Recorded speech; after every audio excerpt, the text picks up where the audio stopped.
Bueno, y gracias a todas y a todos por conectarse. Entiendo que vamos a hablar, voy a tratar de ser eficiente para que nos quede ojalá tiempo al final para algo de discusión, conversa. Esta es la pregunta que mucho motiva el seminario de hoy.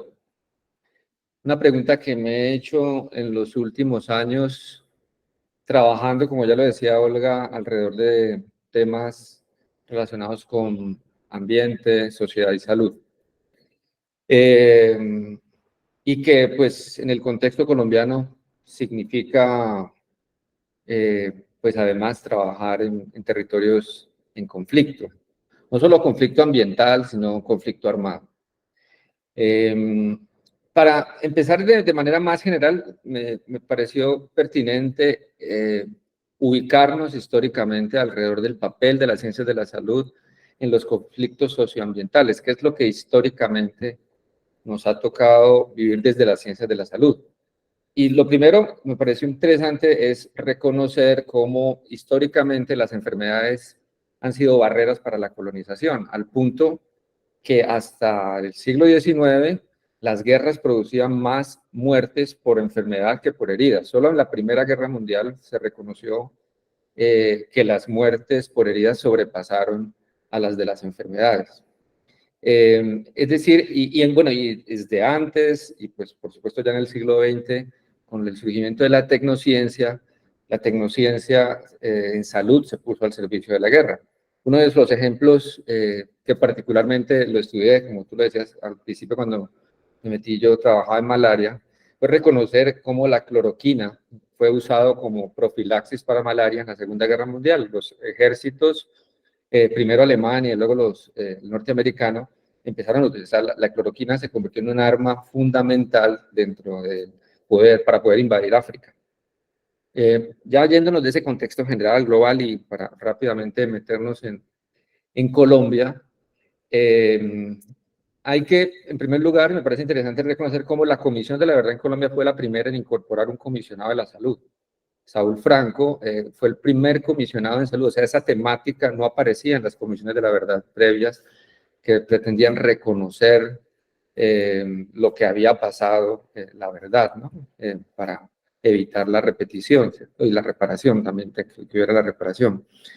Y en esa comisión de la verdad, de la cual la Universidad del Valle personalmente estuve trabajando en asuntos relacionados con ambiente y salud dentro del conflicto armado, pues fue evidente poder reconocer que las afectaciones al ambiente y la salud humana han sido y siguen siendo hoy parte de la guerra, porque hay una lucha por recursos, y es la historia que vemos alrededor de glifosato, en este caso un arma usada por el Estado, voladura de oleoductos, una estrategia usada por los movimientos guerrilleros, y la minería con mercurio, una estrategia fundamentalmente de grupos paramilitares. Todas son afectaciones a la salud humana mediados a través de impactos a nivel ambiental y que hacen parte, digamos, de esa relación entre guerra y salud, en la cual entonces salud pública, epidemiología, en el marco de la Comisión de la Verdad tuvo pues mucho que decir. Volviendo entonces a mi pregunta inicial, la pregunta que yo, si la pudiéramos ampliar, quiero hacer en este seminario es, en Colombia, cuando hacemos investigación en salud pública en medio del conflicto, ¿qué ciencia en salud pública deberíamos hacer? ¿Para qué deberíamos hacer esas investigaciones en salud pública y con quiénes? Desde el norte no viene un discurso alrededor de ciencia con la gente. Una ciencia, bueno, este concepto debatido que parte desde una posición en algunos, a mi manera, pasiva, donde las comunidades simplemente proveen, ayudan a obtener información, a los cuales luego se les devuelve información, pero cómo poder revisitar esa noción de ciencia con la gente en un contexto como el nuestro. Las relaciones entre ciencia y política, y las relaciones, finalmente, muy brevemente quisiera tocar algo en relación con la relación entre ciencia y arte, como una posibilidad, además de esa investigación en salud pública en medio del conflicto. Entonces voy a tratar dos asuntos aquí. Primero, voy a mostrar un caso, ejemplo, que es el proyecto Una Amazonía que estoy desarrollando ahorita en Caquetá con un equipo, interdisciplinario, y por otro lado, brevemente, mostrar algunas ideas para motivar la discusión en tres dimensiones de reflexión que espero sean provocadores de debate. Entonces, el proyecto al que hago referencia es el de la pandemia por COVID-19 en el Amazonas. Este es un proyecto que, pues, de manera breve, hemos llamado Una Amazonía, financiado por el IDRC del Canadá. El proyecto se desarrolla con las instituciones que ustedes ven en la parte inferior de esta diapositiva, instituciones en Ecuador, en Perú y en Colombia. Y tiene como propósitos comunes en estos tres países, Perú, Ecuador y Colombia, en primer lugar, conocer mejor cómo fue la afectación que la pandemia por COVID-19 tuvo en los pueblos que habitan el Amazonas, cuál fue el grado de afectación, cómo los afectó, pero también entender cómo fue esa respuesta organizada de las comunidades, y con base en esto, y de manera muy importante, pues entender cuáles son esos motivantes, fortalecedores de la capacidad de resiliencia pensando en futuras pandemias. Entonces, el proyecto se desarrolla en Colombia en dos nodos, Caquetá, que es el que voy a hablar ahora, y Leticia, donde también hay otro nodo. En Ecuador tenemos dos nodos y en Perú uno de estos nodos. Hacer un marco conceptual para un proyecto en tres países, llamamos una Amazonía, pero que a la postre una de las cosas que hemos dicho es, estos son muchas Amazonías, en verdad. Entonces, construir un marco conceptual en este grupo tan heterogéneo ha sido donde hay antropólogos, gente que está pensando más desde las visiones indígenas, nosotros más parados desde la visión campesina, en fin, Ecuador, Universidad Simón Bolívar, Perú, con una visión más desde la ecología de biomas, y nosotros acá en Colombia, pues ha sido un reto. Pero para resumir de manera rápida, no me voy a detener mucho en este marco conceptual. Lo primero es que partimos, claro, un aspecto clave, central al trabajo como grupo es COVID, por supuesto. Fue el motivador, el llamado del financiador, pero desde una visión no solo de pandemia, sino de sindemia. Y central es entender la relación, además, o lo que ha pasado con alimentación, porque pues son los resultados lo que nos muestran, los análisis preliminares nos muestran que la alimentación, la seguridad alimentaria, la soberanía alimentaria fueron los asuntos centrales durante la pandemia. Entonces, cómo esa vulnerabilidad y esa resiliencia desde una noción de salud integral pueden ser indagados como asuntos claves.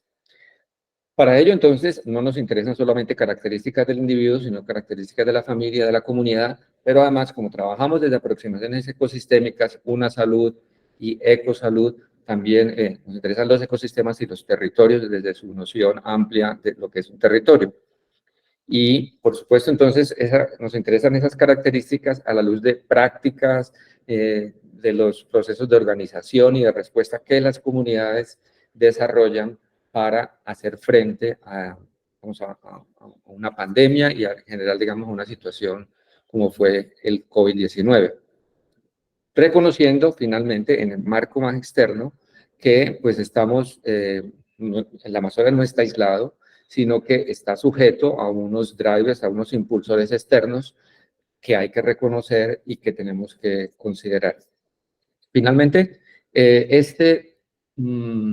estos niveles de análisis con sus diferentes determinantes, impulsores, entendemos que como investigadores queremos explicar, queremos comprender, teniendo en cuenta unos ejes transversales de género, equidad, etnia, pero además para tomar decisiones y para, a través de una aproximación de investigación y acción participativa, formar, capacitar y trascender, digamos, la visión biomédica, probablemente más hacia una ecosistémica o aún más hacia una intercultural, desde la comprensión de diferentes ontologías en los pueblos amazónicos. Esto que ustedes ven aquí resumido es el resultado de varias semanas, no decir meses de discusión, de modo que es difícil resumirlo, pero me parece importante ponerlo en un contexto para saber la complejidad de lo que significa hacer este proyecto intertransdisciplinario. Yéndonos ya a Caquetá, la puerta de entrada del Amazonas colombiano, como se lo llama al Caquetá. Nosotros estamos trabajando en dos municipios que quedan al sur occidente de Caquetá, San José del Fragua y Curillo, que quedan en límites con la Bota Caucana y con Putumayo. Este es un territorio muy específico y para el proyecto en general tiene un contexto muy particular porque tanto en Leticia como en los nodos de Ecuador y Perú pues son territorios fundamentalmente indígenas. Este es un territorio, en primer lugar, está ubicado en el piedemonte amazónico. Alguna gente cuando uno le dice Caquetá, le dice, ¿pero Caquetá es Amazonas? Es más, ahorita más adelante vamos a ver para el Sinchi y para algunas organizaciones, parte del Cauca, parte de Nariño, forma parte del Amazonas. Ese es un territorio entonces que queda en ese piedemonte donde termina la cordillera y empieza el Amazonas, habitado principalmente por comunidades que se reconocen como campesinas, y por eso decía, esto es particular de Caquetá, mestizas y afro principalmente, aunque también hay algunas comunidades indígenas. Y además es un frente de expansión de la frontera extractivista agrícola, ganadera y minera, con múltiples disputas de territorialidades entre grupos armados, narcotráfico, y un Estado que históricamente ha estado ausente, con unas organizaciones campesinas, y este ha sido uno de los grandes, digamos, bases del desarrollo del proyecto, trabajar con organizaciones campesinas que resisten después del acuerdo de paz con las FARC. Estas son algunas imágenes del trabajo que hemos venido desarrollando. Ya llevamos 2 años, nos falta todavía un año más, el año final, con las comunidades, como les decía, afro, indígenas y campesinas. En particular en el Caquetá, los temas que hemos estado estudiando y las metodologías que hemos estado utilizando están resumidas en este diagrama. O sea, nosotros estamos trabajando en 3 dimensiones, una caracterización del sistema de cuidado, desde saberes ancestrales, desde el sistema de salud y desde diferentes tipos de estrategias psicosociales para enfrentar este asunto de la violencia. En una encuesta que desarrollamos hace unos meses en el territorio donde estamos trabajando, encontramos que más del 90% de las comunidades se reconocen como víctimas del conflicto armado. Y esto tiene unas implicaciones, porque son comunidades, digamos, que han sido desplazadas, que tienen familiares muertos, que tienen, digamos, una historia que contar y donde las estrategias psicosociales se convierten centrales. Allí hemos utilizado una serie de estrategias cualitativas, cuantitativas, y parte importante de todo el desarrollo del proyecto ha sido el diplomado que terminamos hace unas cuantas semanas. Una segunda dimensión es la caracterización del sistema socioecológico en soberanía alimentaria, seguridad y soberanía alimentaria realmente, y conservación medioambiental. Y una última dimensión es la comprensión de toda esa gobernanza y organización social, pensando desde las herramientas jurídicas que los grupos organizados conocen y las herramientas de incidencia política. Recordemos, hemos dicho, algo que compartimos como proyecto en general es tener una visión de investigación, acción participativa. No voy a poder mostrar ahorita muchos de los resultados, pero siempre quería como ilustrar de manera rápida algunos de ellos. La línea de tiempo, que es una construcción que se hizo con las comunidades para mostrar cómo, digamos, desde el 2010, cuáles son esas conexiones en el territorio en relación con algunas acciones comunitarias o estatales y su conexión con salud. Entonces, para ellos muy importante cómo fue ese retiro de las promotoras y los promotores de salud del 2010, pasando pues por una serie de actos, de eventos de tipo político, como el paro agrario, en el 2016 la firma del acuerdo de paz. En algún momento, brevemente les digo, en una reunión comunitaria alguien nos decía, aquí antes cuando teníamos la guerra, oficialmente, nos iba mejor en términos de salud porque teníamos ambulancias. Después de la firma del acuerdo de paz, aún hemos desaparecido más, ¿no? Porque antes cuando existía la guerra, venía más la gente a vernos, ¿no? Y si uno decía que alguien había sido herido por bala, media hora después estaba la ambulancia. Ahorita no, ahorita como ya se firmó el acuerdo de paz, pues bueno, vienen todos estos ajustes que ha tenido nuestro sistema de salud progresivo de desmantelamiento. Y un evento más adelante, por ahí en el 2021, ustedes ven allí, pues, que confluye con movilización social nacional es el paro nacional, el acuerdo de Altamira para ellos, donde se formuló un plan piloto de salud rural en San Vicente del Caguán y un plan piloto de salud indígena. Bueno, no voy a detenerme más en esto. Brevemente, por supuesto, no voy a explicar. Estos son dos pósters que presentamos en el diplomado, o sea, que construimos a partir de la encuesta y que en parte para devolver a los grupos organizados y para discutir o como base para la discusión en el diplomado, pues hemos utilizado como herramienta en el diplomado cómo es el asunto del acceso a servicios de salud, cuáles son las diferentes barreras que las comunidades encuentran y el uso de los remedios caseros y las plantas medicinales como una herramienta que aparece de manera impresionante durante la pandemia. Durante la pandemia que pasó, el acceso a vacunación, donde hoy las familias reconocen, los cálculos que yo hago es porque con nuestra unidad de análisis fue familia, entonces tuvimos la pregunta finalmente no fue individual de quién fue vacunado y quién no, sino en su familia todos están vacunados o nadie está vacunado, algunos sí, otros no. Entonces, mi estimación es que entre un 40 y un 60% de la población no recibió la vacuna para COVID-19 y no está vacunado en este momento, hoy, para COVID-19.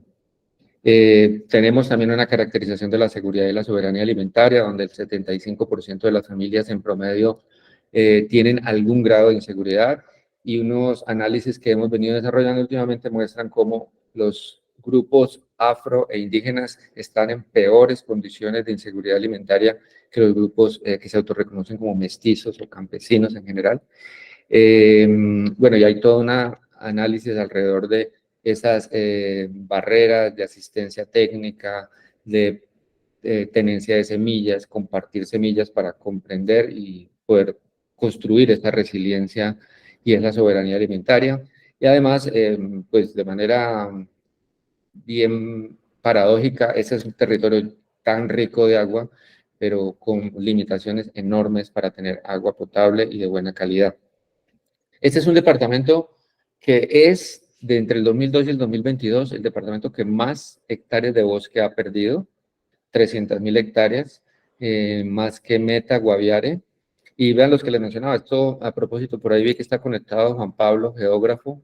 Estos son datos que Juan Pablo ha venido extrayendo y analizando a partir de datos que son, digamos, reconocidos a nivel nacional y donde Cauca y Nariño se incluyen dentro del Amazonas. Caquetá, 300.000 hectáreas. Un poquito caracterizando esa pérdida de bosque, ustedes pueden ver la línea verde, que, bueno, en primer lugar aquí está subrayado Caquetá, la línea verde es para el para el periodo 2017, perdón, verde es acá, 2018-2020, que incluye el periodo fundamentalmente de la pandemia. Lo que podemos ver aquí es que durante la pandemia, Caquetá fue el departamento que más bosque perdió. Y esto tiene una importancia, es entender cómo la pandemia sirvió para profundizar procesos de deforestación, de devastación de la selva. Él también, aquí, este es un trabajo reciente que hizo Juan Pablo, que muestra cómo ese bosque, esto está en una animación, se lo van a ver ahí lentamente, cómo ese bosque se ha venido perdiendo. ¿Por qué nos interesa esa pérdida de bosque? Por ahí en el 2002, 2011, 2012 hay un artículo publicado en Lancet por Morse y colaboradores que muestra cómo ese proceso de deforestación, de presión ambiental, de presión hacia la biodiversidad, donde se tumba bosque para poner vacas, es uno de los principales presiones para la generación de futuras pandemias. Esto ya es un asunto complementario, ¿no? Es un asunto, ya no es la pandemia que viene de fuera, sino la posibilidad de que aquí surjan además pandemias. Pero más todo lo que implica esa pérdida de bosque para la soberanía y la seguridad alimentaria en este territorio. Como les decía, terminamos hace un par de semanas, bueno, finales de octubre, primera semana de noviembre, el diplomado en salud rural y comunitaria. Es un proceso que hicimos con Astracura, Soportales, Facuri, Cabildo NASA, ahí están las organizaciones, y una organización muy importante departamental que es Cordosac. Este diplomado en salud rural y comunitaria buscó fortalecer las capacidades comunitarias para la promoción de la salud y la prevención de las enfermedades, la defensa del derecho a la salud y el cuidado del medio ambiente desde una perspectiva intercultural y de paz territorial. Bueno, y hay unos materiales y finalmente entendemos el diplomado como un primer paso para seguir generando procesos de incidencia política y de reivindicación de derechos en estas comunidades. Ese es el ejemplo que yo les quería mostrar, y para terminar mi presentación quería y abrir el espacio a preguntas, discusiones, opiniones. Vienen estas tres dimensiones sobre las cuales yo quería plantear el papel de la salud pública y de cómo confrontar esas injusticias en salud cuando trabajamos con poblaciones vulnerables como estas, que están en medio del conflicto en un departamento como Caquetá, pero que también uno lo puede vivir, lo viví hace algún tiempo atrás en el Cauca, en la zona de La Toma, en Suárez, Cauca, con poblaciones expuestas a mercurio por la minería de oro. Y así podemos seguir mencionando otros ejemplos. Desde la epistemología, desde la ética y desde la estética, entonces tres dimensiones que quería poner aquí en discusión.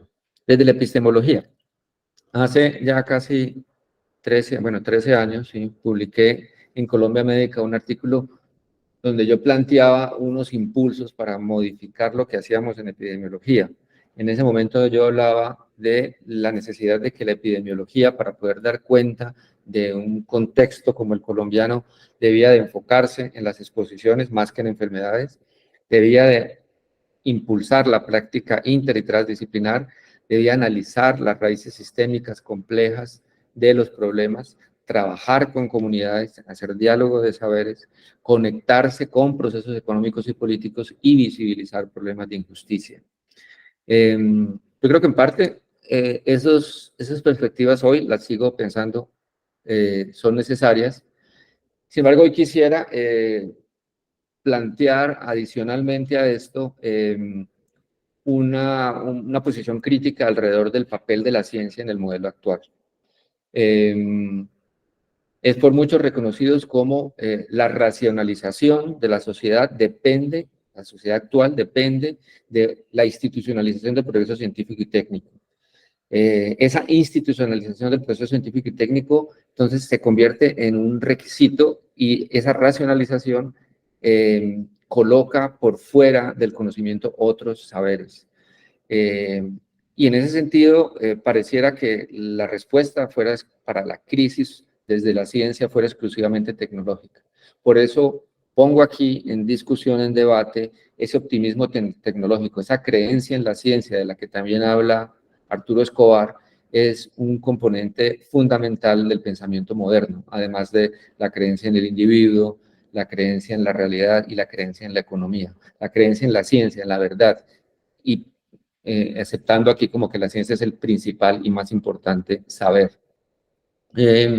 Y para ello, pues hay todos unos imaginarios sociotécnicos, unas estrategias de pensar la innovación para el crecimiento como la respuesta a la crisis. La ciencia entra dentro de este modelo actual capitalista para fundamentar esa racionalización y para, a través de esos imaginarios sociotécnicos, contribuir, decimos, con la innovación al crecimiento, y con eso nos sentimos cómodos. En contraposición, algunos, desde hace algunas décadas, vienen proponiendo una ciencia postnormal que no se demarca, donde no hay una demarcación absoluta entre la ciencia y el resto de la sociedad, donde la ciencia hace parte y como tal está sujeta a valores, a conflictos y debería tener una posición política. Y en ese sentido, entonces, finalmente, para avanzar en esta parte epistemológica, sobre la epidemiología y la salud pública que ayude a la construcción de justicia y paz, un asunto que nos hemos propuesto en el proyecto es, en primer lugar, no hacer investigación extractivista. No se trata de hacer investigación, poner en cuestionamiento el extractivismo ambiental, el extractivismo minero, y por otro lado, hacer investigación extractivista, investigación que va, saca conocimientos y saca tremendas publicaciones, ¿no? Sino una investigación que se involucra con procesos locales, que dialoga con otras formas de ver el mundo, que trata de explicar, por supuesto, con nuestros modelos, y nos sentimos muy felices de hacer regresiones para entender las razones de prevalencia, pero más que explicar, también queremos comprender. En ese sentido, entendemos finalmente una ciencia comprometida, además, con las transformaciones y por la justicia. Eso de manera rápida para decir, digamos, desde una posición desde el conocimiento. Desde la ética, nos hemos planteado desde el principio del proyecto una discusión alrededor de los valores con las organizaciones. Entendemos que la ciencia no es una labor que está libre de juicios de valor, que la ciencia no es apolítica, ¿sí? Y en ese sentido, por eso hay una discusión permanente, constante, alrededor de los valores que le importan a las comunidades y los valores que nos importan a nosotros como actores académicos, que llegamos a un sitio donde nos dicen, esta es la primera vez que una universidad llega a trabajar con nosotros. Y en esta foto vemos líderes comunitarios, lideresas, algunos de ellos amenazados, trabajando con nosotros en esto de, bueno, ¿cuáles son sus conocimientos? Ustedes, académicos, ¿qué nos vienen a decir? Porque nosotros tenemos además acá una organización tremenda, campesina, fuerte, que tiene además una visión de salud, ¿cierto? Pero además nos enfrentamos a los conocimientos, no solo de conocimiento campesino, sino conocimiento indígena. ¿Cómo juzgar esos otros conocimientos? ¿Cómo entender otras ontologías, otras formas de ser? Cómo además un ejercicio que estamos haciendo es entender esa ontología campesina. Aquí quiero detenerme un segundo en esto. La ontología relacional de los pueblos indígenas parece menos discutida. La ontología de esa falta de separación entre sociedad y naturaleza que las comunidades huitotas y nazas y otras tienen en los diferentes territorios nacionales, pareciera no ponerse en discusión. Pero la ontología de los campesinos, ese valor que ellos también ven en esa relación con la naturaleza, es menos aceptada, porque en general ser campesino hoy, como dice una tesis de una estudiante de la Nacional, una egresada de la Nacional, los campesinos pasaron de ser, digamos, los buenos del paseo a ser los villanos. Hoy ser campesino es asimilado a ser cocalero, a ser narcotraficante. Estas comunidades, por el contrario, lo que uno observa, lo que vive estando con ellos es que son comunidades completamente relacionadas con su entorno y que tienen también un conocimiento alrededor de plantas medicinales y de lo que es el territorio y que nosotros creemos es necesario revalorar. Separándonos un poquito de ese contexto particular, me parece importante entender aquí que esa discusión alrededor de lo ético debe, en primer lugar, reconocer, en primer lugar, una ética construida desde siempre para entre humanos, ¿sí? Y solo en el siglo pasado, en el siglo XX, una ética para la relación entre sociedad y naturaleza, ¿sí? Realmente no ha sido la discusión de la ética sociedad-naturaleza algo trabajado históricamente de manera, digamos, secular. Realmente esa discusión sobre cómo nosotros los humanos hoy entendemos la vida en el planeta, ahorita impulsada, por supuesto, por el cambio, la discusión alrededor del cambio climático y entender que lo que viene, bueno, ganó Milei dice que el cambio climático no existe, eso dice él en Argentina, pero digamos, en principio, el resto de los, o gran mayoría de los humanos entendemos que tenemos que asumir una posición diferente alrededor de nuestra relación con los otros seres no humanos. o más que humanos, como también se pueden plantear desde otras corrientes de la sociología.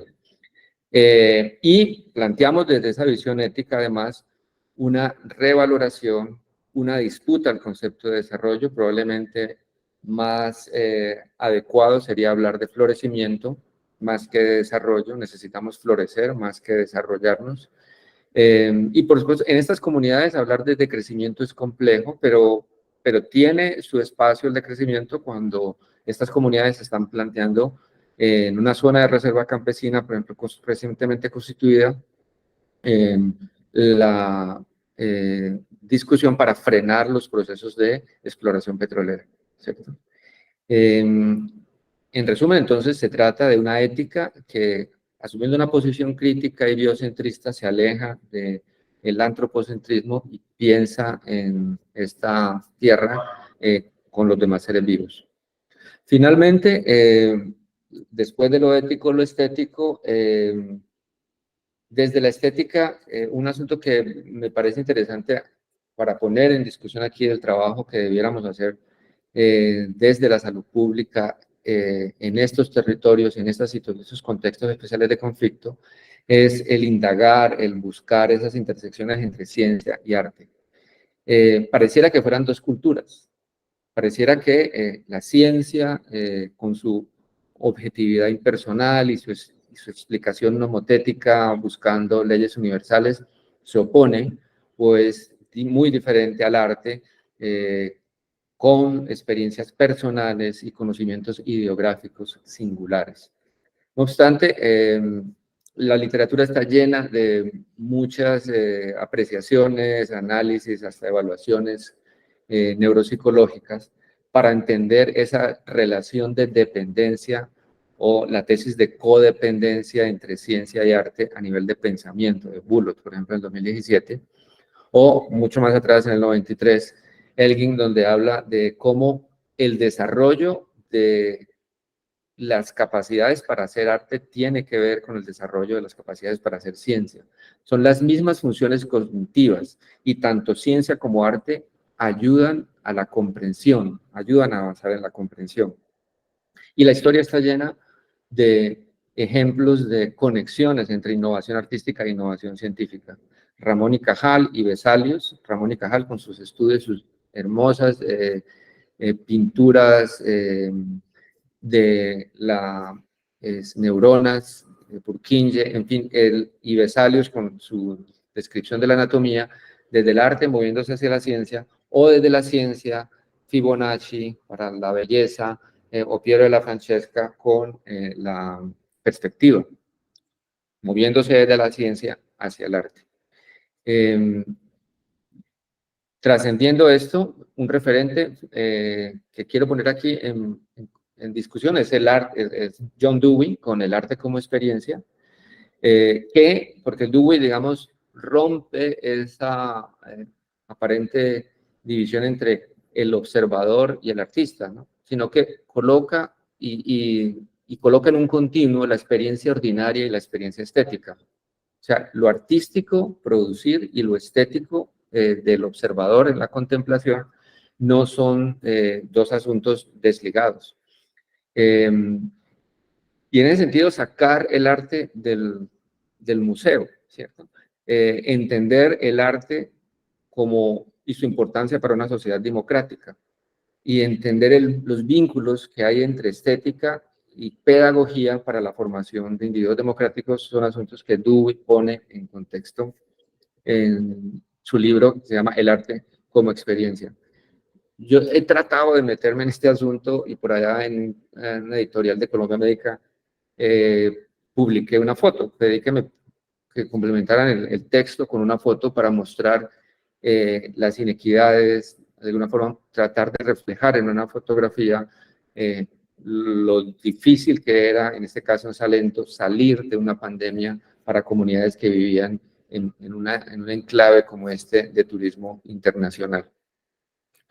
En particular, estas son dos imágenes que he tomado, que tomé allá esto es en San José del Fragua, porque un asunto que estoy trabajando es el de la fotografía, no solo como registro, la fotografía, y estos son 2 fotos que tomé en el mismo sitio, donde el que está detrás de la cámara quiere decir algo, ya sea la belleza natural en la izquierda o la historia de dolor que ha vivido esta comunidad al sur del Caquetá. El Caquetá está lleno de imágenes y la fotografía para mí ha sido una forma de reflejar esa diversidad, ese dolor también, por ejemplo, en la imagen en el centro abajo, de lo que significa deforestar y praderizar una selva, en este caso uno recorriendo el río y ver vacas pastando, ¿no? Cómo se cambia el paisaje y cómo en medio de un ambiente, de una belleza natural fabulosa, se siente, digamos, la presión, la tensión de la guerra todavía de manera muy, pero muy cierta. Termino entonces con esta diapositiva. Vuelvo a mi pregunta: ¿qué salud pública, qué epidemiología deberíamos desarrollar en territorios con poblaciones vulnerables en medio del conflicto? Reitero, y pongo aquí a discusión, desde una ciencia comprometida con la justicia, desde una ética que revalore el concepto de desarrollo y ponga en discusión la degradación ambiental, y desde una revaloración del arte para la democracia. Creo que estas son solamente algunas líneas de pensamiento que traigo aquí, y yo quisiera escuchar, quiero decir que esta es una pregunta que yo me hago y que sigue siendo para mí digamos, un frente, yo creo, de qué estoy haciendo yo en el Caquetá, para dónde voy, ¿sí? ¿Dónde llego yo y cómo puedo yo tratar de cambiar algo desde mis herramientas, ¿cierto? Y aquí pongo esas 3 dimensiones, esos 3 ejes como líneas de trabajo. Yo dejaría allí, no sé si... Muchas gracias, Fabián, excelente, muchísimas gracias, muy pertinente. Pues tengo algunas preguntas para hacer, pero quiero darle la palabra a los compañeros, preguntas, consideraciones. Luis Carlos. Hola, buenas tardes, profe. ¿Me escuchan? Sí. ¿Qué más, profe? Luis de Epidemiología, ¿cómo están? Profe, pues inicialmente felicitarlo, el proyecto es muy chévere, la verdad. He tenido la oportunidad de trabajar con víctimas del conflicto armado. Aquí en la ciudad de Cali estuve coordinando un proyecto durante un año y pues trabajar con la población es lo mejor.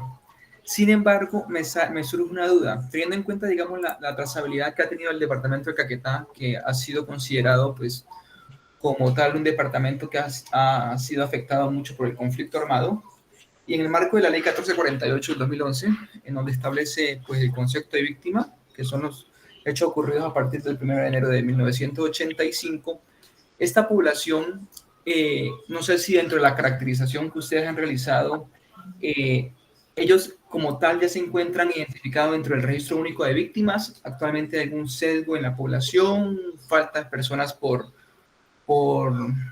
caracterizar. ¿Qué medidas hasta ahora han podido, han podido identificar que haya realizado el gobierno nacional, pues, con respecto en marco de la reparación integral de víctimas? No sé qué me puede decir frente a esto. Sí, Luis Carlos. Sí, sí, esta población, debo aquí reconocer que nosotros como grupo de la Universidad del Valle llega al Caquetá y se encuentra con unos procesos sociales, comunitarios, organizativos, que son diferentes entre las organizaciones. Hay una organización, por ejemplo, que se llama Stracur, por ahí en alguna foto he mostrado algunas de las lideresas, con unos procesos muy, muy organizados, que sí han sido, de hecho, el día que estábamos haciendo la clausura del diplomado, algunos de ellos llegaron tarde porque están metidos, están censados y forman parte de las actividades del PENIS, y esos son municipios PEDET. tienen muy claro lo que la Agencia Nacional de Tierras y la Agencia de Desarrollo Rural tiene para ofrecerles. Y pues hay que decir, tienen muchas expectativas, ellos entienden que los 4 años de la anterior administración sí fueron para ellos años muy difíciles, y ahorita tienen muchas expectativas, siguen como esperando qué es lo que va a pasar, que decirlo, algunos ya, algunos como que pierden un poco la esperanza porque como que ven que nada cambia y que la violencia se resiste a dejar el territorio. Es más, eh, hay veces pareciera que está peor porque antes tenían algún tipo de conversación con los actores armados, ahorita no tienen ningún tipo de relación con los actores armados actuales. Eh, y entonces están, aunque antes estaban en medio del fuego, ahorita sí que más lo están. Están con un estado que empieza ahí como medio a aparecer, como les digo, pues allá eh, en varios de los miembros de las organizaciones ya están, en Caquetá en particular, están aceptando la, la sustitución de cultivos de manera voluntaria. Eh, Acabaron con las matas de coca y ahorita están sembrando café, pero tienen esa, digamos, ese interrogante de, bueno, ¿y qué va a pasar? ¿No? ¿Qué va a pasar con nuestros cultivos de café? Porque la comercialización, el apoyo institucional siempre ha sido lo que siempre les ha faltado. Entonces, en breve sí, ellos sí, la gran mayoría de ellos tienen un problema de tenencia de tierras, ese es otro asunto, tenencia, digamos, oficial. Aunque tienen acceso a tierras, algunos prestada, alquilada, otros tienen una tierra, pero no están oficialmente reconocida la tenencia de la tierra. Y ese es otro asunto que ellos están muy pendientes de saber qué va a pasar. Muy bien, muchas gracias. Edgar Johnny pidió la palabra y pues yo también voy a pedir la palabra ahorita. Bueno, después de María Isabel. Entonces, Edgar. Muchas gracias, profesora. Y muchas gracias, profesor Méndez, por esta presentación, pues tan pertinente, digamos, en términos de las discusiones que de pronto estamos teniendo ahorita en la escuela. Pues, primero, como decir, muy chévere la iniciativa del proyecto, la forma como metodológicamente, pues usted mostró que se está desarrollando. Y ahí pues no tengo como preguntas y digamos voy a hacer más bien es como unos comentarios que pues pueden tener el viso de pregunta, pero no necesariamente para que las contestemos aquí, sino como para que quede de pronto por ahí una pulga en la oreja alrededor del tema. Hay como 3 cosas interesantes. Primero, como ¿qué ciencia necesitamos o qué definición de ciencia necesitaríamos para realmente, digamos, producir un conocimiento útil para nuestras poblaciones, número 1. Número 2, cómo pudiera ser, digamos, la participación de otras cosas, sea el arte o otro tipo de disciplinas, digamos, que no se consideran científicas, pero que pudieran tener una utilidad práctica dentro de cualquier proceso de investigación en salud pública. Y número 3, el asunto de lo político, ¿no? O sea, cómo vincular una postura política clara tanto en un ejercicio científico o artístico o cualquier otra cosa. Entonces, en ese sentido, yo lo que quería como decir o como poner aquí en consideración es que a mi parecer las 3 cosas pasan por considerar, digamos, las relaciones que tienen estas, tanto la ciencia, el arte o la política, con los asuntos, digamos, de la posmodernidad. La posmodernidad introdujo primero como la cuestión de lo sensible, también la visión de lo relativo, y de las consideraciones acerca de la verdad, o sea, como microverdades alrededor de la investigación. Eso, pues, a mi manera de ver, la posmodernidad ha traído más problemas que beneficios. pero es lo que hay, o sea, es lo que existe y en algún sentido pues tenemos que trabajar con eso porque querrámoslo o no, pues estamos incluso ahorita ya no metidos ni siquiera en las cosas de la posmodernidad, sino de la metamodernidad, ¿no? Que es como un llamado a ponerse como en una postura que esté entre lo posmoderno e inclusive la época moderna, ¿no? Como una cosa más, como más, no es tanto echar para adelante, sino al contrario, intentar retrotraer cosas para que, sobre todo esta visión del relativismo, pues no siga como en algún sentido complicando, sobre todo el ejercicio científico. El ejercicio artístico también. Entonces, esa es como mi inquietud, porque yo siento que alrededor de eso, digamos, hay como grandes dificultades, por ejemplo, cómo la ciencia se ha posicionado frente a la posmodernidad, ha sido pues como muy interesante, pero igual el arte, igual la política, y yo creo que ya hay una temática que tenemos que intentar trabajar porque indiscutiblemente necesitamos definiciones de ciencia, necesitamos definiciones de arte o de política si queremos como trabajar, digamos, en un sentido armónico y no solamente pues como en un sentido como de hacer aportes ahí, como muchas de las cosas que pasan hoy en día, ¿no?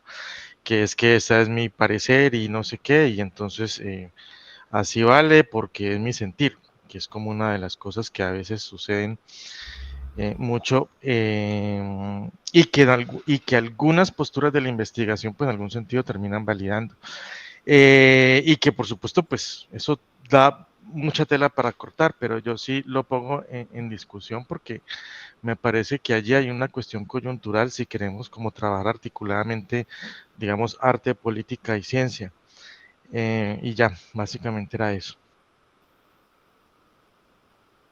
Creo que sería mejor escuchar a todos A para... todos. He Sí, hablado ya claro. mucho y después... Entonces, María Isabel, yo quisiera decir algunas cosas, Joseph y Janet, creo que Lucy iba a decir algo, pero entonces te doy la palabra, María Isabel. Gracias, Olga, y gracias, Fabián, por la presentación. Realmente a uno le quedan muchas inquietudes y dudas al respecto de las realidades que existen en nuestro país lejos de uno. Obviamente aquí encuentra muchas realidades parecidas, pero no tan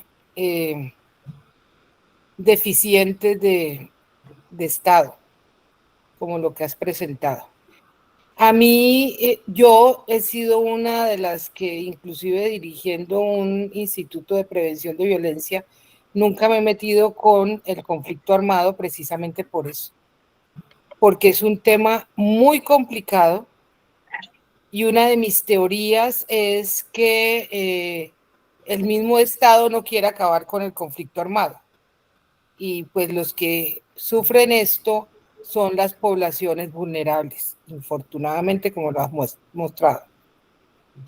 Tendría dos preguntas básicamente. Una de ellas es, me gustaría conocer tu respuesta de la pregunta final, ya que tú has estado en el territorio y esa pregunta es muy importante, sobre todo de cara a una realidad concreta que existe en el país y ante los saberes, un poco lo que decía Edgar, cómo se puede realmente ayudar a esto desde nuestra capacidad, porque nosotros tenemos muy poca capacidad, no somos actores políticos, afortunadamente diría yo, o desafortunadamente dirían muchos.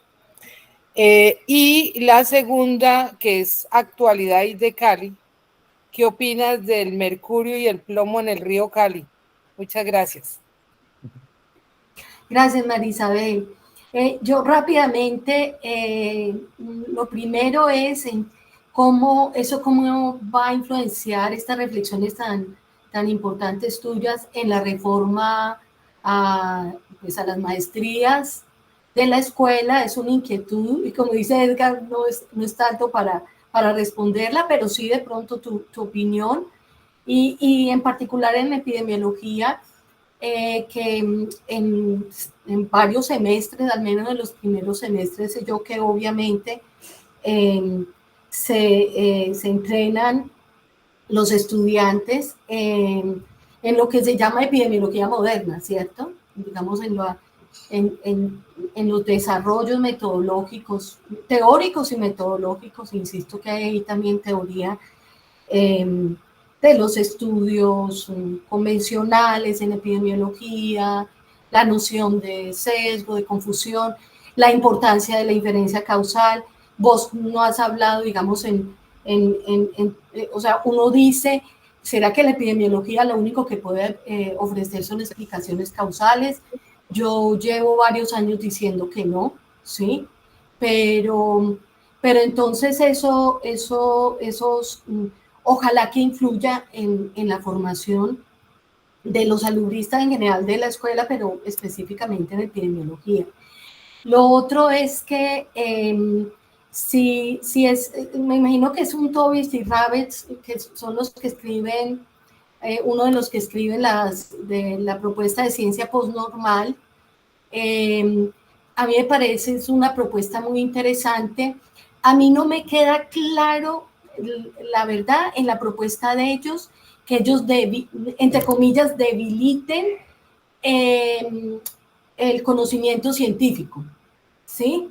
A mí me da la impresión de que en esa propuesta de ciencia postnormal, lo que ellos quieren es como ampliar la base de liberación de ese conocimiento científico producido por los científicos, pero ampliar la base de liberación, pues no solamente para los expertos, sino para los legos, y que obviamente ese es un avance, pero va más allá de todo esto tan interesante que vos proponés, has reflexionado, y efectivamente yo estoy de acuerdo que el cientificismo es tremendamente peligroso, la ciencia occidental es avasallante, está asociada a procesos de depredación, y entonces la incomodidad de uno es, al menos uno formado en ciencias, entonces, ¿cómo accedo al conocimiento? Dios mío,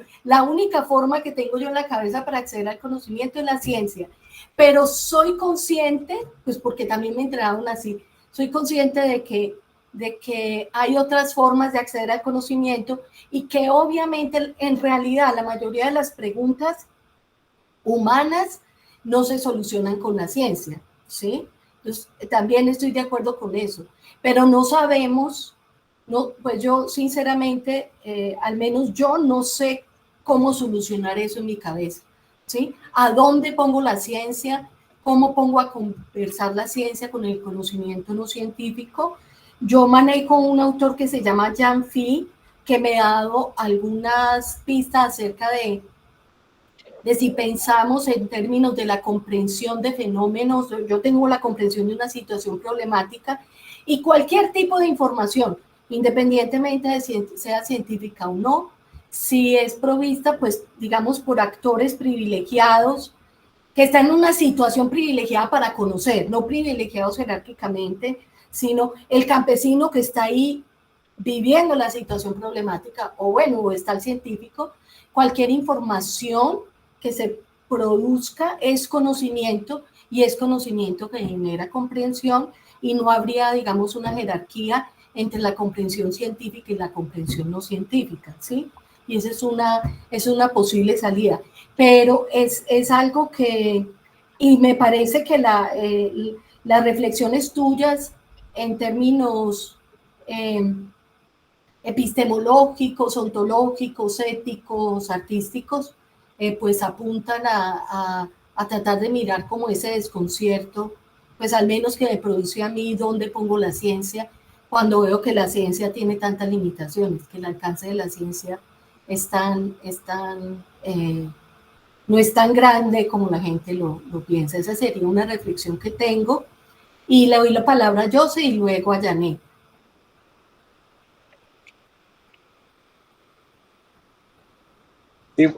Bueno, muy buenas para todos. Pues agradecer esta sesión tan enriquecedora de escenario.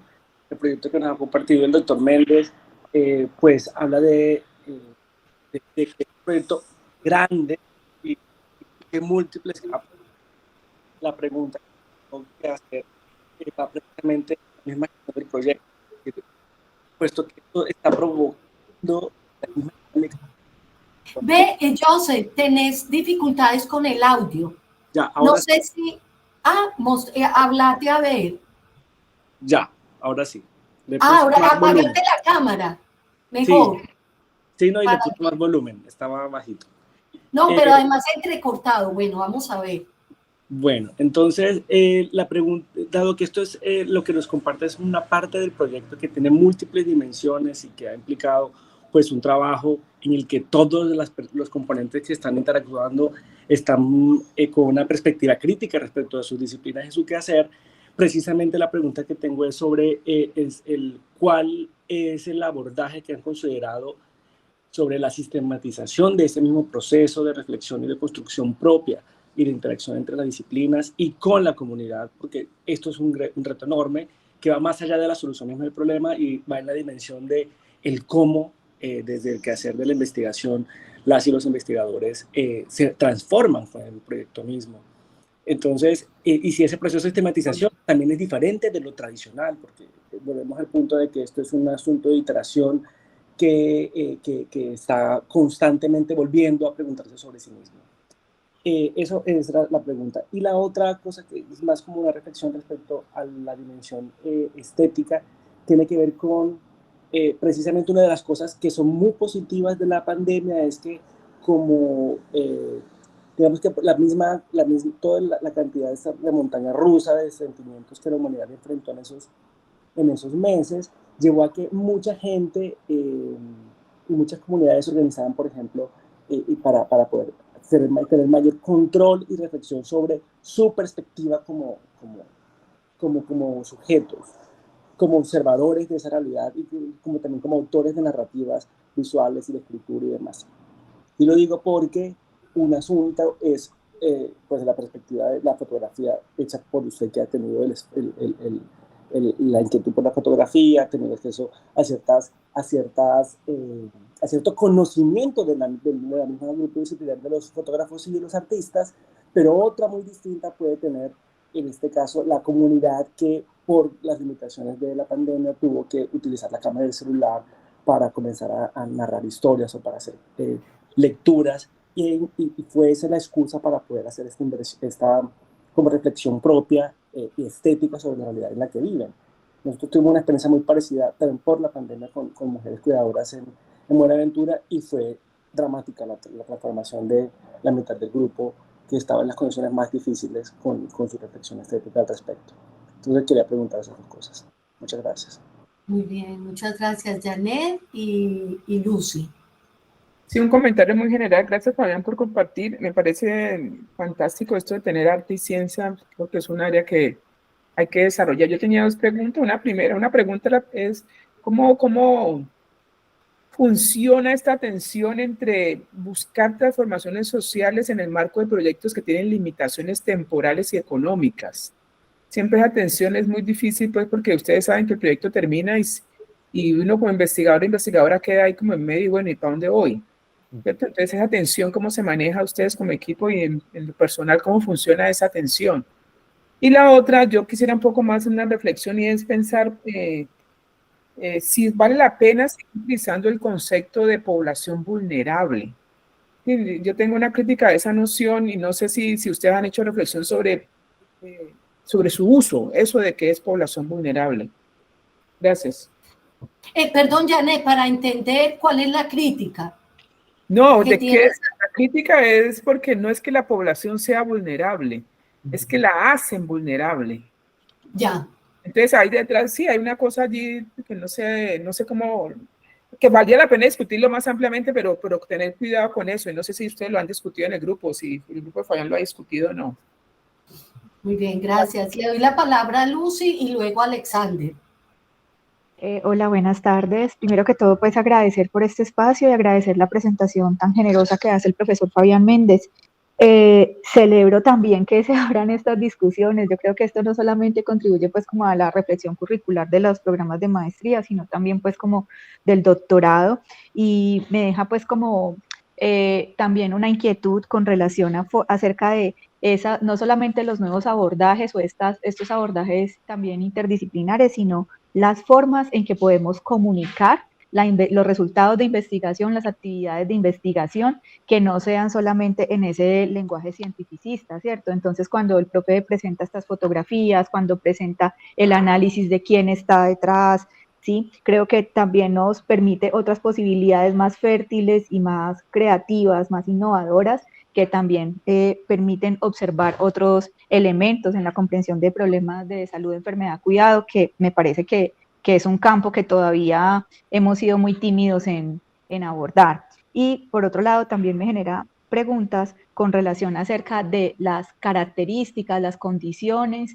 que los investigadores y las investigadoras deberíamos tener a la hora de tratar de integrar o de abordar en la investigación en salud pública, teniendo en cuenta pues estas consideraciones epistemológicas, políticas y estéticas, porque entonces no solamente está la reflexión sobre dirigir la pregunta, entonces en este caso desde la epidemiología, sobre las exposiciones, sino también la pregunta sobre los investigadores, ¿cierto? ¿Quiénes son esos investigadores y qué condiciones deberán también tener y reflexionar para poder hacer esta aproximación? Y finalmente, también me parece muy interesante, como lo plantea el profe Fabián, que son líneas de pensamiento. Yo creo que también eso es un asunto que permite la conversación, ¿cierto? Que no son cosas como dadas, sino que son simplemente o simplemente no, son mejor aún provocaciones en las que todavía tendremos mucho que trabajar. Y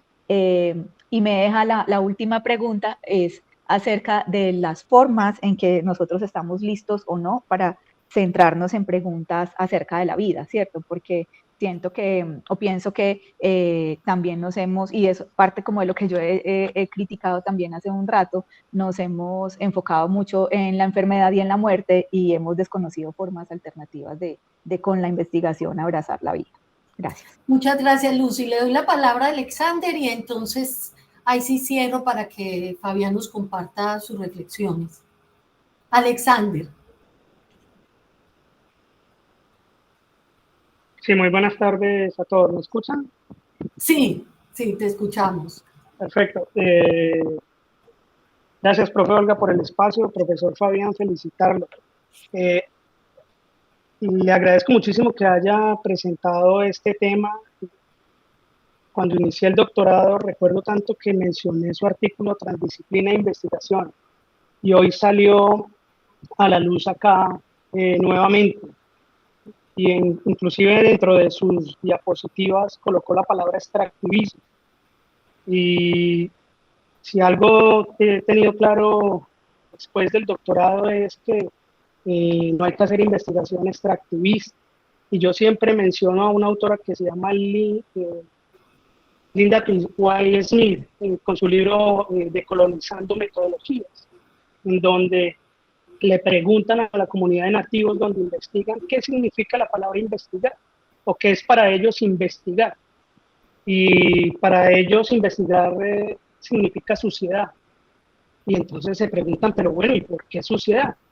Y precisamente la noción que tiene las personas en el territorio es que la gente va, y lo que usted mismo dijo, profesor Fabián, van, toman datos, recogen, pero nunca devuelven ni ayudan en esa transformación. Entonces creo que eso está muy bien. Y me parece supremamente interesante lo que usted presenta, porque uno mira, por ejemplo, quién era Fabián Méndez. Pues yo tengo la oportunidad de conocerlo a usted hace ya un tiempo y ver cómo usted se ha venido, digamos, deconstruyendo y transformando como profesor y como científico cuando aborda, digamos, estos temas, y me parece genial, sobre todo cuando se ha creído una forma de ser epidemiólogo, digamos, muy ortodoxa y muy fuerte. Yo con esto no quiero decir que si es ortodoxo o no, sino que el hecho de de tener esa posibilidad de ver otras perspectivas, creo que lo hace uno más sensible a conocer, digamos, los diferentes problemas.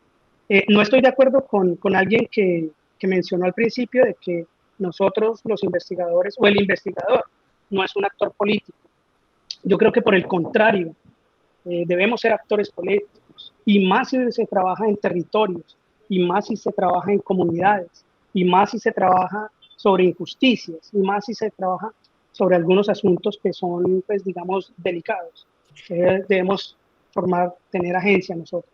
Y estoy de acuerdo con lo que plantea Lucy, y me uno a eso, y son esas otras formas de ciencia y otras formas de mostrar en los textos lo que es ciencia. Y vuelvo a caer, digamos, en la pregunta, y yo creo que esta es una pregunta que nosotros debemos respondernos. ¿Qué tipo de ciencia es realmente la que nosotros estamos enseñando para la naturaleza de nuestras investigaciones desde una facultad de salud? Muchísimas gracias. Lo felicito, profesor. Muchas gracias, Alexander. Entonces te doy la palabra, Fabián. Hola, bueno, pues muchas gracias a todos por sus comentarios, por sus preguntas, por sus apreciaciones. Pues creo que esto nos daría para ir conversando bastante y no va a haber tampoco mucho tiempo. Imagino que la gente también tiene que irse. Voy a tratar de ser lo más concreto y tratando de abarcar lo más que pueda. Y voy a ir uno por uno. Edgar, de acuerdo, tenemos que seguir sentándonos a discutir asuntos de posmodernidad. Hola, Jesús.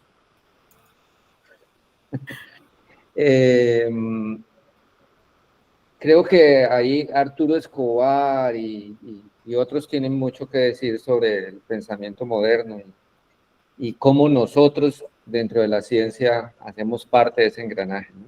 Claro. Y cómo podemos tratar de construir esa ciencia que nos enseñaron a mí y a todos nosotros, y la que yo también me siento a enseñar, pero cada vez más trato de poner alguna inquietud en los estudiantes, en las personas con quien hablo sobre lo que debe ser la ciencia que hacemos.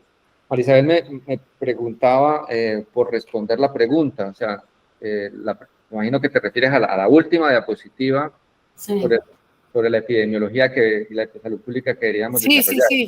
Sí. Y por eso, y muy pegándome a lo que Luz y Alexander decía, para mí son líneas de trabajo sobre las cuales yo sigo trabajando, construyendo cosas, desbaratando, volviéndolas a hacer. Pero Alexander, ese paso no es sencillo, eso de construir, porque aún todavía hay veces hay gente de Hopkins que me escribe, ¿y usted qué está haciendo? Y entonces cuando yo les digo qué estoy haciendo, me dice, este más enloqueció. O sea, como que yo, lo que he dicho en varias instancias, ¿no? Como que termino siendo, y los que nos movemos así, traidores para donde nos formamos, pero intrusos a donde nos metemos. Porque entonces cuando vamos a hablar con los antropólogos, nos dicen estos epidemiólogos que vienen a hacer acá, ¿cierto? Sí, lo que necesitamos es sentarnos a mambear coca por largo rato para realmente saber lo que las comunidades entienden. Y yo quiero, por supuesto, Olga, pensar que la investigación, todo lo que hemos hecho durante tanto tiempo, sigue teniendo un espacio, por supuesto. Cuando yo me paro y hago el discurso y el diálogo con los actores locales, por supuesto yo también pongo en discusión, no se trata de hacer una aceptación sin discusión a ciertos conocimientos que la gente tiene, ¿cierto? Porque entonces la gente, y uno se sienta y le dicen, pero esta matica sirve para el cáncer y para tal, entonces no se trata de que yo desde mi posición de investigador tenga que aceptar absolutamente todo lo que la comunidad dice, así como yo tampoco espero que el conocimiento que pudiéramos construir a partir de ciencia sea aceptado de manera absoluta.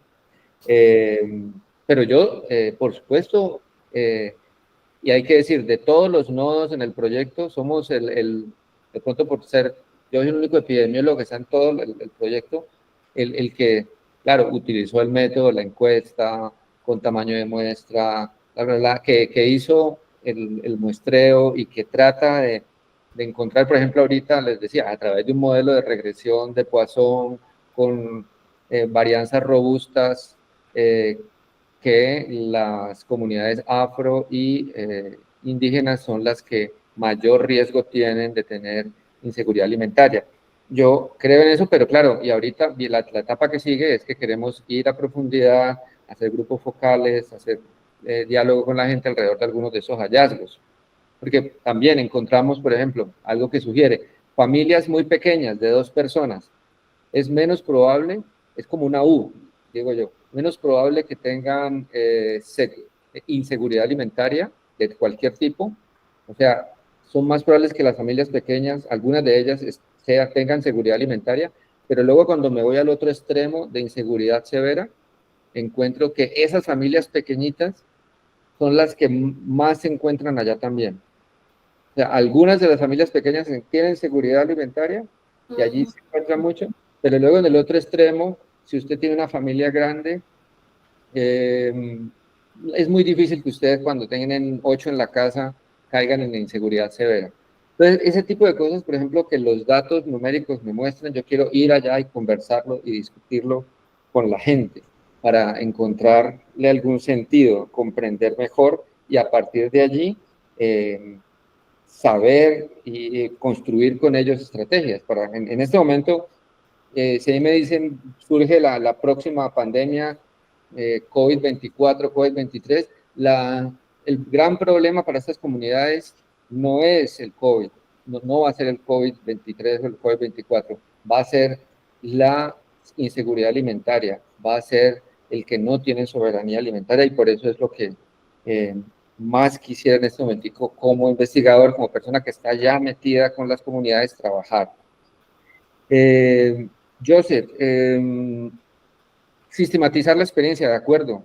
Nosotros estamos haciendo análisis de redes sociales y esto se lo hace principalmente un equipo de investigadores de la Universidad de Brasilia, que no estamos trabajando como en el territorio en Brasil, pero ellos forman parte del equipo, tratando de comprender cómo se dan esas relaciones entre los investigadores y cómo se van fortaleciendo redes de trabajo entre nosotros y las comunidades, a través de unos cuestionarios que nos van pasando nosotros, donde decimos con quién nos relacionamos, con quién compartimos datos, con quién y la idea es ir viendo esa red de trabajo cómo va cambiando a lo largo del proyecto.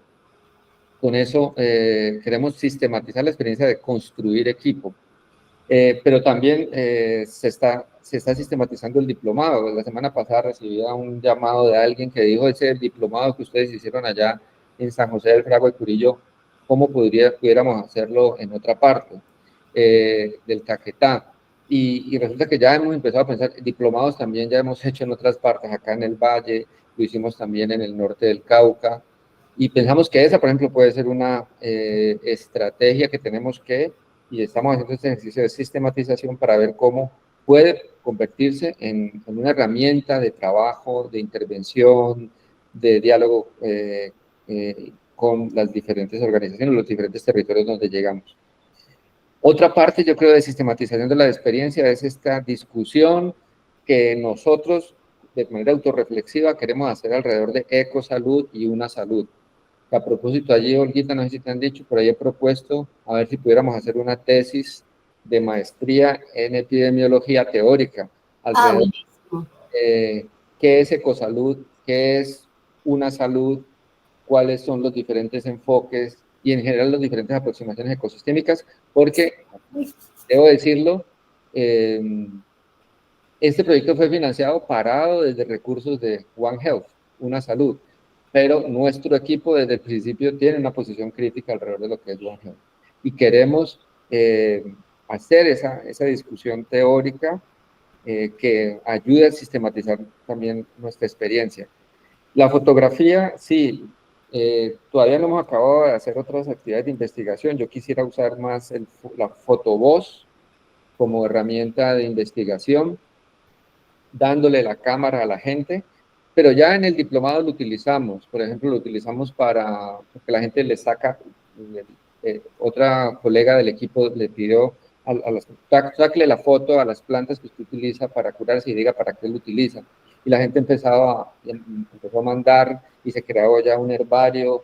Por aquí tenemos un documento que se llama Saberes, Usos y Recetas de Plantas Medicinales, donde hemos hecho un inventario de todas las plantas a partir de las fotos que la gente tiene y que nos envió y con los usos que la gente dice pueden usarse. Entonces, creo que la fotografía tiene, por supuesto, más allá del uso que yo le doy como además aficionado a la fotografía y como herramienta para comunicar, como decía Lucy, pero además tiene otras posibilidades cuando lo usan las comunidades. Janet, sobre buscar transformaciones en medio de un proyecto de esa atención, para mí y para el equipo en general, la estrategia siempre ha sido, más que nosotros llegar a formular procesos nuevos, es insertarnos en procesos que están en curso. Por eso la línea de tiempo, por eso entender qué procesos ya iban en desarrollo en las comunidades y nosotros más bien entrar, involucrarnos en eso que se está haciendo y sumar a eso, a esas capacidades. Salud es un tema que desde la firma del acuerdo de paz con salud rural supuestamente debiera de estar en mayor desarrollo y hoy las comunidades dicen, aquí tenemos unas demandas. Por ahí construimos un mandato para la salud que lo tienen ahorita las comunidades, se construyó con ellos y que ahorita va a usarse para negociar con las nuevas administraciones lo que en salud se va a hacer en esos territorios. Sí, la discusión ya no es sobre el concepto de población vulnerable, estamos completamente de acuerdo. Y alguna vez al principio del proyecto alguien lo puso en debate. Nosotros nos paramos y creemos además en que sí, estas son poblaciones que han sido, no sé si existe el término, vulnerabilizadas, se las ha vuelto vulnerables, pero lo que uno encuentra allí es una capacidad de resiliencia, una capacidad de organización que yo me quito el sombrero, es decir, es gente con una con una entrega y, como les decía, amenazas, y ahí siguen en terreno, ahí siguen haciendo resistencia, fortaleciendo procesos. Hay organizaciones, les decía ahorita, que tienen mucha menos fortaleza que otras, pero eso, entre otras, ha sido, volviendo al asunto de la transformación, una de las ganancias que también creo puede llegar a tener el proyecto, y es que algunas de esas organizaciones no se reconocían entre ellas, y en el diplomado las pudimos poner a sentarse juntas, comunidades afro, con comunidades campesinas, con comunidades indígenas sentadas en un mismo espacio y dialogando, y entonces las comunidades indígenas se pararon un día y dieron todo su conocimiento alrededor de saber de plantas medicinales, y las afro también tienen y toda la discusión, es saber ancestral, digamos que las comunidades indígenas ahí son mucho más recelosas de su conocimiento, pero fueron capaces de abrirse a un espacio de discusión con las demás. Lucy, sobre las características que deberíamos tener los investigadores, yo creo que eso es la pregunta. Esto que ustedes pueden ver aquí muy bonito, por supuesto, se acompaña de muchas tensiones al interior de los equipos. Eso hay que reconocerlo. Los antropólogos no creen en nosotros no creemos en los antropólogos. Los ecólogos dicen, estos cómo van a hacer esta vaina si no miden las características del bioma. Cada quien cree tener la verdad, ¿cierto? Entonces allí sí que hay para trabajar. Yo siempre me pego de la noción esta que alguna vez leía, creo que era de Gertrude Hirsch, que decían que solamente después de 5 años de estar trabajando en equipos multidisciplinares se empieza a hacer algo de inter y transdisciplina. O sea que casi que Y yo estoy ahorita en otro proyecto que se llama el Hub de Seguridad Hídrica, y ya vamos a completar 5 años, y en la última reunión que tuvimos, el director principal del proyecto decía, ahorita que se está acabando el proyecto, por fin como que ya estamos listos para empezar a trabajar. Uno a veces siente que como que cuando el proyecto ya va llegando al final, como que ya está listo, ¿sí? Ya está listo para... Hay muchas cosas que se van trabajando y finalmente, claro, el proyecto se está haciendo ahorita y hay muchos allí, gran parte, los de Perú y Ecuador, son socios míos de antes. Ya hemos trabajado antes en otros proyectos. Yo creo que uno se junta, ¿no? Y uno sabe con quién hace esa alianza porque yo creo que finalmente coincidimos en eso último que decías, en esas formas de relacionarnos con la vida. Finalmente eso uno tiene que tener en esos equipos esa posibilidad de compartir, ¿sí? Que si anoche ganó Milei, lo primero que llegan todos esos indignados a salir a mandar porque todo el mundo comparte posición política, comparte formas de ver el mundo, ¿no? Y Alexander, pues sí, creo que ya alguna vez, ya atrás te comenté, sí, este ejercicio de construir lo que uno hace, yo creo que eso es lo que nos obliga a todos como investigadores, ¿cierto? Y creo que todos lo hemos vivido. Yo veo la transformación de Olga, veo la transformación de Janet, de todos, de Joseph, de todos ustedes, los que más o menos conozco, y sé que esa intención, digamos, y ese estar preguntándonos permanentemente en diferentes caminos, nos lleva permanentemente a estarnos deconstruyéndonos. Yo creo que eso es lo fundamental. Yo sé que pude haberme quedado alguna vez, cuando terminé mi tesis doctoral, me pude haber quedado indagando las mutaciones, y seguro hoy podría tener muchas más publicaciones que las que hoy tengo, trabajando alrededor de las mutaciones parasitarias y conociendo más a profundidad, para terminar conociendo absolutamente todo de nada, ¿cierto? Pero pues el riesgo no es caer en el otro extremo, terminar conociendo nada de todo, ¿no? Entonces hay que tratar de moverse, creo yo, en esa dualidad entre el generalismo y la especificidad, y cada vez que nos deconstruimos y nos movemos para otro lado, este investigador de la Universidad de Maryland me decía, ella estaba allí como tan bien instalado, ¿por qué se movió para allá? ¿Cierto? Porque se cambió para ese tema y usted ya estaba como tan bien aquí. Entonces, pero me imagino que eso forma parte de